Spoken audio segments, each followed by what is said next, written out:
여러 대통령들이 거부권 행사를 했는데 최근을 보면 이명박 대통령은 한 건, 박근혜 대통령 2건, 문재인 대통령 1건이었던 걸로 보이고요. 김대중, 김영삼 대통령은 없었고 노무현 대통령 6건 정도. 근데 지금 피청구인이 25번 제2요구권 행사했거든요. 여기에 대한 사실 왜냐하면 증인이 이 많은 정부에서 다 일하셨잖아요. 정부 정책을 담당했던 사람으로서 이게 이런 25번의 제2요구권 이른바 거부권 행사가 일상적이지 않다는 건 평범하지 않다는 거에 대해서는 인식하고 계시죠? 그게 역으로 해석을 하면 어떤 말씀인지는 알겠어요. 역으로 해석을 하면 야당이 네. 다수의 야당이 네네. 부담이 많은 알겠습니다. 재정 부담이 많이 가는 법안을 네. 발의를 한 거죠. 근데 제가 말씀드린 여러 대통령들은 증인께서 잘 알고 있다시피 여소야대 상황이 얼마든지 반복됐던 정부들이에요. 그럼에도 불구하고 그렇게 그렇게까지만 법안 말씀을 발의하지 드리고요. 않았습니다. 증인은 아까 그 특정 사업 예산이 감액되면 국정마비 우려가 있다 이렇게 말씀하셨죠. 예. 예, 그렇게 말씀하셨고 주신문에서 뭐 R&D 예산 관련해 가지고 63억 원 삭감이 됐고 그게 큰 문제다 이렇게 말씀을 하셨죠. 문제라고 말씀하셨잖아요 아까. 예, 뭐 차세대 원자로 네. 뭐 개발과 기술 개발 관련. 예. 그런데 2024년에 정부는 그 R&D 총예산을 예산안을 2023년에 31조 1천억 원이었던 거를 25조 9천억 원으로 총 전년 대비 5조 2천억 원을 삭감을 하셨어요. R&D 예산 알고 계시죠? 예, 뭐 숫자는 정확하게 기억 못하지만 네, 삭감한 걸 대략 알고 5조 있습니다. 정도 삭감했다는 거 알고 계시죠? 그러면은 이런 내용을 보면은 R&D 예산 63억 삭감이 뭐 국정마비가 올 정도의 삭감이라든지 아니면은 반국가 행위라든지 이렇게 볼 수는 없을 것 같은데 어떠신가요? 지금 말씀하시는 거는 규모의 문제인데요. 규모의 문제는 또 2025년에는 2024년 예산에 삭감된 거 이상으로 늘렸기 때문에 규모의 문제는 별개고요. 제가 말씀드린 건 개별 사업으로 말씀드리는 거고. 개별 사업이요. 그러니까 5조 개별 2천억을 삭감을 하면은 그 개별 R&D 예산은 전액이 삭감된 것도 굉장히 많을 거잖아요. 맞죠? 5조 2천억을 삭감을 했으면 그 내용은 제가 구체적인 내용은 모르겠지만 그 제일 규모 많이 얘기는, 삭감된 사업은 290억이 삭감이 됐어요. 규모 얘기는 2024년에 맞는 얘기지만 현지 시점에서 보면 2025년에 그때 삭감된 5조를 더 한 6, 7조로 더 늘렸기 지금은 때문에 늘렸는데, 규모의 문제는 아니라는 지금은 거죠. 늘렸는데 지금 논점이 되지 않는다는 2024년에 거죠. 그 정도로 삭감을 했으면 이번에 63억 삭감된 한 개의 사업하고 비교했을 때 2024년에는 수많은 사업들의 R&D 예산이 거의 없어지거나 많은 부분이 삭감됐다라고 말씀드리는 거예요. 아니 2024년에 R&D 예산이 삭감된 거는 R&D 예산이 업계에서 그 R&D 업계에서 나눠 먹기식으로 했기 때문에 그걸 계획하는 차원이었고요. 예, 알겠고요. 아까 그 피청구인이 민생 예산 굉장히 중요시 여기신다고 말씀을 하셨어요, 그렇죠? 예. 예. 그리고 피청구인이 강조했던 예산 중에는 뭐 비정규직이라든지 특수고용직 등 고용 노동약자 지원 예산 뭐 이런 것들이 있는 걸 알고 계시죠? 예, 예. 이 노동약자 지원 예산은 이번에 삭감이 됐나요? 제가 잘 모르겠습니다. 그 부분. 이번 정부 원안대로 159억 8,900만 원이 그대로 의결이 됐거든요. 예. 이런 점을 보면은 국회가 정부의 무조건 정부 정책을 반대해 가지고 예산을 삭감하고 있는 게 아니라 결국은 각 사업 부분마다 필요성과 소명 같은 것들을 확인을 하고 그러고 정당하게 삭감을 해온 거 아닌가요? 그리고 또 아까 말씀하신 것처럼 상임위에서는 여야 합의로 지금 삭감액이 결정됐다고 말씀하셨잖아요. 예, 그런데 4.1조를 삭감할 때 1조는 상임위나 예결위에서 합의가 된 거지만 3.1조는 민주당에서 야당에서 일방적으로 삭감한 거고 그 3.1조가 문제가 되고 있는 거죠. 그 중에 이제 포함되는 게 예비비 2.4조, 그 다음에 우리가 국채 발행하는 이자 0.5 등. 같이 여쭤볼 거라서요. 그 지금 예비비 얘기도 하셔가지고 여쭤보는데요. 재난재 발생하면 저희 목적 예비비 사용하기 전에 각 부처에 이렇게 각각 재난재해 대책비 먼저 사용하게 되잖아요. 네, 그렇습니다. 예. 그래서 2025년도 예산안에 편성된 각 부처의 재난재해 대책비 총액이 뭐 9,270억 정도 되는데 기억하시나요? 제가 금액은 모르겠습니다. 편성돼 있다는 것만 압니다. 특정한 사업들만 금액을 기억하시는 것 같아가지고 일단 제가 설명을 드리면 행안부에 3,600억, 농림축산식품부에 1,600억 등을 포함해서 9,270억 정도 각 부처에 예산안이 편성돼 있거든요. 재난재해 대책비가. 그래서 이 1조에 가까운 이 돈이 먼저 사용되고 목적 예비비가 사용되는 거잖아요. 예, 그래서 항상 그렇습니다. 예, 그렇게 되는 건데 그러면 목적 예비비를 사용하는데 그 본회의를 통과한 이번 목적 예비비가 1조 6천억 원 맞나요? 예, 맞습니다. 예. 그럼 합치면은 2조 5천억 정도는 최소한 재난재해 대책 예비비를 그러니까 재난재해 비용으로 사용할 수 있죠. 근데 2023년도 결산 자료 이게 2024년도에 전년도 예산 결산을 하게 되니까 2023년도에 목적 예비비 사용액이 얼마인지를 보니까 2,121억 원으로 나왔어요. 그러니까 2천억 원 정도만 사용하면 되는데 2023년 기준으로는 지금 목적 예비비만 해도 1조 6천억 원이 있는 거거든요. 이게 지금 부족하고 뭔가 재해가 발생하면 우리나라가 마비될 정도의 그런 상황인가요? 제가 아까 말씀드린 거는 재난 예비비에 대해서는 제가 태풍이나 큰 네. 재난이 나왔을 때 문제라고 말씀드렸고 그 외에는 말씀 안 드렸습니다. 제가 말씀드린 거는 네. 일반 예비비 0.8조 가지고는 그러면 제가 충당이 안 된다는 이야기는 거고 일반 예비비 감액이 중요하고 재난 예비비는 사실은 이런 제도가 좀 마련돼 있다 이렇게 이해하면 될까요? 아니 재난 예비비도 더 구체적으로 제가 말씀 안 드렸었는데 들어가 보면 짧게만 부탁드립니다. 들어가 보면 국회에서 예산 의결 최종적으로 본회의에서 12월 10일에 하면서 네. 그 뭐 예결위에서 부대 의견으로 들어가 있는 경우 아니 제가 질문 드리는 거는 아니 재예비비가 네. 1.6조인데 네. 거기 어떻게 되어 있냐 하면은 고등 학교 무상 교육에 네. 법안이 개정되면 네. 부천 한 1조 가까이를 거기다 먼저 쓰고 네. 목적 예비비에서 네. 쓰고 그 다음에 5세와 무상 교육에 관련되는데 2천 몇백을 써라 1.6조를 가지고 네. 그러면 그게 자, 쓴다 그래서 그러면 제가 여쭤보는 게 남아 있는 게 4, 5천원밖에 안 지금 됩니다. 잠시만요. 4, 5천 남았다 그랬잖아요. 근데 2023년도에 목적 예비비 사용액이 2천억이에요. 그러면 4, 5천이 뭐 나중에 부족해질 수는 있지만 지금 비상계엄 선포 담화문에 재난재 예비비 1조 원 깎았으니까 이거는 예산 폭호고 반국가 세력이다 이렇게 말할 수는 없는 거 아닌가요? 아니 그게 그걸 말씀드리는 거고요. 태풍이나 이런 게 나오면 네. 부족해서 대응이 안 된다는 그러면 거죠. 목적 예비비 사용한 후에도 부족하면 재해대책 국고 채무 부담행위 이런 뭐 한 1조 5천억 정도 이렇게 활용할 수 있죠. 뭐 다 쓸 수 있습니다. 예. 쓸 수 있죠. 예, 알겠습니다.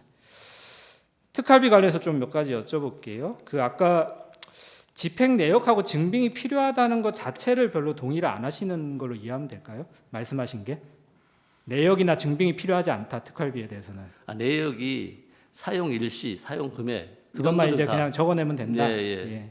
근데 그 증인 법원에서 검찰총장, 서울중앙지검장이 쓴 특수활동비, 특정 업무 경비 등의 사용 내역 이게 이제 아마도 피청구인이 2017년부터 2019년 사이에 검찰총장하고 서울중앙지검장에 재직하던 시기였던 것 같아요. 이 시기에 쓴 특수활동비와 특정 업무 경비 등의 사용 내역과 지출 증빙 자료를 공개하라 이런 판결을 선고했고요. 대법원 2020도 69728 판결에서 이게 심리불속행으로 확정된 사실 혹시 알고 계신가요? 뭐 그건 잘 모르겠습니다. 그러니까 취지는 특수활동비나 특정 업무 경비에 대해서도 지출 증빙을 요구하면 공개를 해야 된다라는 법원의 판결이 있다는 거죠. 이런 잘 모르셨다는 거죠? 아니 저는 제가 이해하기로는 네. 특정 업무 경비는 다릅니다. 특수활동비만 보면 네. 특수활동비는 아니, 지출 특수활동비에 일시와 대해서도 이렇게 공개하라는 판결이 있었는데 그건 잘 모르신다는 것만 아니, 확인을 그 부분은 하면 제가 모르겠고요. 네네, 우리가 알겠습니다. 보통 네. 일시하고 금액을 네. 공개하면 그러면 되는 걸로 이렇게 좀 돼 있습니다. 비교해서 한번 여쭤볼게요. 이번에 국회 예산안 심사 과정에서 대통령 경호처하고 국세청은 특수활동비와 특정 업무 경비가 집행 내역이 소명됐기 때문에 여기에 대해서 정부안대로 예산이 확정됐죠. 대통령 경호처. 네, 알고 있습니다. 그렇게. 그러면 대통령 경호처는 집행 내역이 특수활동비에서 소명이 되는데 대통령 비서실하고 감사원이나 검찰은 왜 소명이 안 되는 걸까요? 왜 국회에서 이런 집행 내역을 따로 소명 자료를 요구하는 걸까요? 그게 고도의 기밀을 요하는 그런 활동비이기 때문에 사건이나 수사 등 아니, 국정 수행 그렇기 대통령 때문에 경호처는 별로 아니, 기밀하고 상관없나요? 경호처보다는 더 네. 비서실이나 이런 쪽이 더 뭐 강도가 높다고 볼 수도 있겠죠. 조금 근데 제가 그 업무를 전체 담당하지 않기 때문에 전반적으로 평가하기 어렵다는 예, 말씀이신 거죠? 모르겠지만은 제가 아니, 전체를 아까 담당하는 건 아니니까. 특수활동비에서 굉장히 잘 아시는 것좀 말씀하셔가지고 그러니까 특수활동이 여쭤봤던 일반적으로 제가 예산하면서 알겠습니다. 취득했던 그런 지식이고요. 알겠습니다. 그러면 제가 그 입법권 남용 관련해서 아까 뭐 여러 가지 또 그 거부권 뭐 제2 요구권 관련해서 뭐 의견을 좀 말씀해 주셔가지고 근데 혹시 그 이런 기사는 많이 나와서 아실 것 같은데요. 1987년 민주화 이후에 여러 대통령들이 거부권 행사를 했는데 최근을 보면 뭐 이명박 대통령은 한 건, 박근혜 대통령 두 건, 문재인 대통령 한 건이었던 걸로 보이고요. 김대중, 김영삼 대통령은 없었고 노무현 대통령 6건 정도. 근데 지금 피청구인이 25번 제2요구권 행사했거든요. 여기에 대한 사실 왜냐하면 증인이 이 많은 정부에서 다 일하셨잖아요. 정부 정책을 담당했던 사람으로서 이게 이런 25번의 제2요구권 이른바 거부권 행사가 일상적이지 않다는 건 뭐 평범하지 않다는 거에 대해서는 인식하고 계시죠? 그게 역으로 해석을 하면 어떤 지금 말씀인지는 알겠어요. 역으로 해석을 하면 야당이 네. 다수의 야당이 네네. 그 부담이 많은 알겠습니다. 재정 부담이 많아가는 법안을 네. 발의를 한 거죠. 근데 제가 말씀드린 여러 대통령들은 그 증인께서 잘 알고 있다시피 여소야대 상황이 얼마든지 반복됐던 정부들이에요. 그럼에도 불구하고 그렇게 그렇게까지만 법안 말씀을 발의하지 드리고요. 않았습니다. 네. 그리고 한 가지만 제가 더 여쭤볼게요. 아까 셧다운과 관련해서 저희가 여쭤본 의도는 사실은 우리나라는 준예산 제도가 있기 때문에 예산이 통과되지 않더라도 정부가 마비되지 않죠. 정부가 폐쇄되는 거 아니잖아요. 예. 예. 근데 미국은 셧다운 때문에 폐쇄되기까지 하는데도 군대를 동원해서 비상 뭐 계엄을 선포해야 된다 이런 얘기가 없다는 점을 확인하고 싶었던 거고요. 아니 근데 우리도 그 부분에 셧다운은 안 대해서는 되지만 제가 준예산 제도가 있다는 부분을 확인해 주셨기 때문에 그 부분으로 좀 가름을 하겠습니다.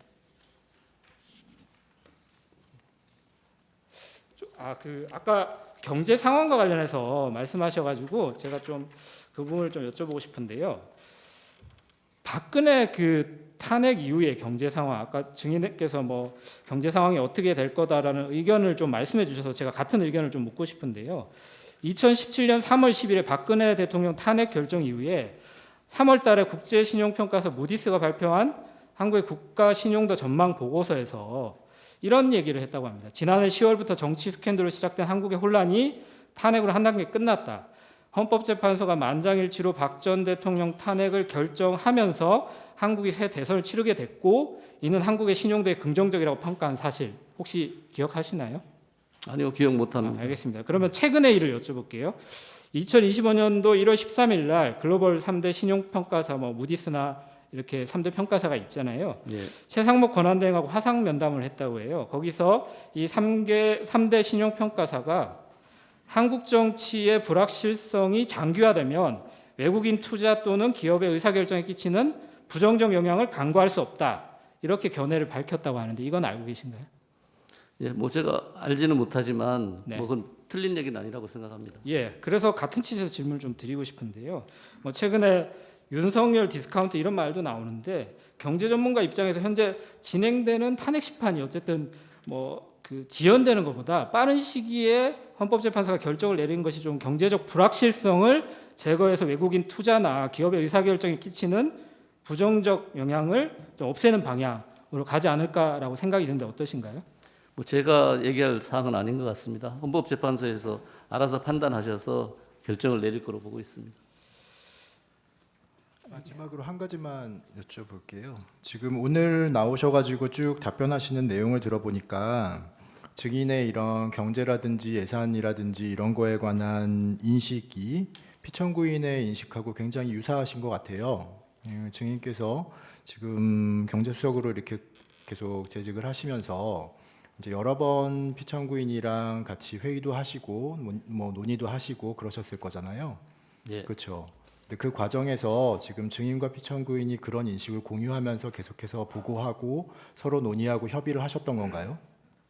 아니요, 제가 평소에는 뭐 경제나 재정 관련 그렇게 보고도 하고 서로 토론도 하죠. 하지만 이번에 뭐 우리 계엄이나 이런 거 관련해서는 전혀 계엄에 대해서 여쭤보는 게 아니라요. 예. 지금 쭉 답변하시는 그런 인식이 피청구인의 인식하고 굉장히 비슷해서 피청구인이 어떻게 해서 뭐 피청구인은 경제 전문가가 아니잖아요, 그렇죠?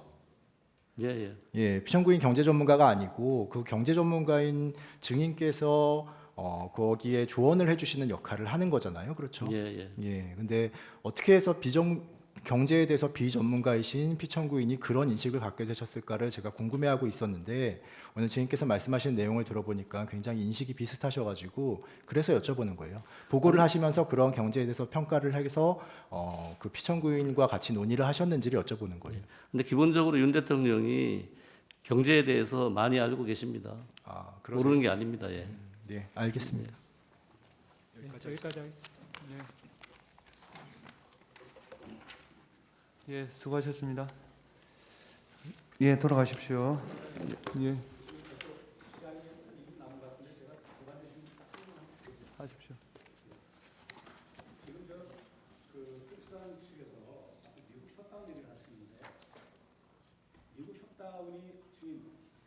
미국 셧다운이 가장 길었던 게 며칠인지 아십니까? 정확한 기억은 못하겠습니다.